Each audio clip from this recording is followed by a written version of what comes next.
Yeah, my name is Aniket Bera. I'm a professor in computer science at Purdue. I do cool stuff like robotics and artificial intelligence, and we are combining those two to build the next generation of intelligent robotics platforms. Yeah. So what can you tell us about this robot? I mean, what are the applications? Obviously, we're here in the federal space. So one of the things we are working with is Army Research Lab, where we are trying to develop these technologies, where we can send these different kinds of robots, whether these are quadrupeds, whether they're aerial vehicles, or like humanoid form factors in uncharted, unknown territories. Like in a military space, let's say it's in a forest in the middle of the night while it's raining. Can it go from point A to point B intelligently? So as I said, robotics is evolving right now. The old school robotics, where we are controlling these devices by hand to go from point A to point B, we are bringing with AI intelligence to these devices. So out in the battlefield, it should be able to not only do a specific task, it should be able to look at the environment around you, it should be able to make sense of that environment and take decisions based on that. So in some of these projects, we are not only working with the hardware, we are building better perception systems so that it is able to either have better stealth-based methods to, let's say, avoid enemy targets and go from point A to point B without being observed, or climb difficult mountains, or able to do tasks together with the soldiers of the future, where, let's say, we were out to defuse a bomb, or we were to build something together. What are the capabilities of humans and robots which are complementary that we can do more interesting things in the future while still caring for and improving soldier safety?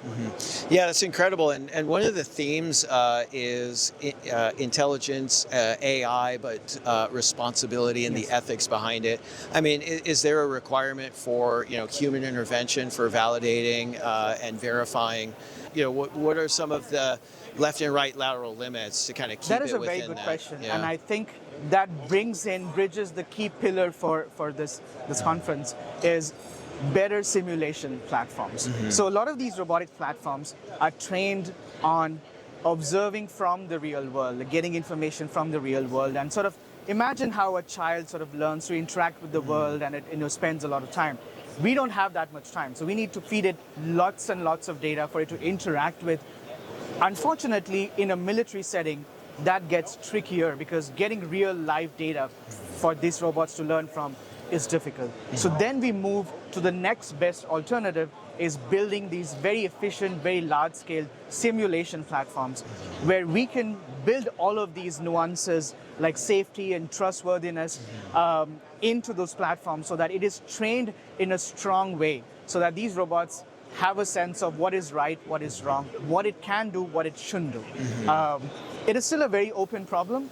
There are many researchers. In fact, one of our labs, we wrote one of the foundational research works in how to establish like strong boundaries of AI in general. Because right now you've heard or you've seen with all of these big models like ChatGPTs, they are prone to hallucinations. Right. Things which it has never seen before, but things that might be the answer.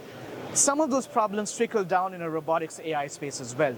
So how do we shield our algorithms? How do we shield that it won't do things which it's not supposed to do? Right. So those are some things which is an open problem, and as a community we are targeting better simulation models, better algorithms, but also in general going the ethical route of this whole process. Like we need to teach it the right boundaries for what our ethics should be. So I think it's a multidisciplinary effort in this space. Yeah, really well said. Shifting to simulation integration, maybe in a live, virtual, and constructive environment, is the software that it operates on, is it an open architecture that can maybe send data? We are trying to build it in that space. So our simulation platforms are, obviously we're an academic lab. We try to do a lot of things for the greater good, for different applications, not just Department of War, but also applications in warehouses, in factories. There's a big push in manufacturing these days of how well we can do intelligent automation using the devices. That entire field can only be pushed if we get these open source or fairly compatible models of simulation. So a simulation model developed by one company traditionally could not be used by, like they need to talk to each other, right? Right. So people who do simulation only, like academics labs or industries, they a lot of times don't have an end goal in mind. They're like, we build something which is realistic, certain applications, but when we transfer it to robots, there's a big gap between what is a simulation and what is real. And this is what we call the domain distribution gaps between the two areas. When you transfer something from simulation to these robots, it works well in simulation, but in the real world, it does not. A lot of times fail. So there are also research happening how to bridge the two areas together. We need to work as a community. Obviously, there needs to be a bigger consortium in terms of this, even in this military space, where how can we leverage simulation models from different companies and use it for the next generation robotic applications. Yeah. Well, I really appreciate your time. Thank you for Thank you so talking much. with me today.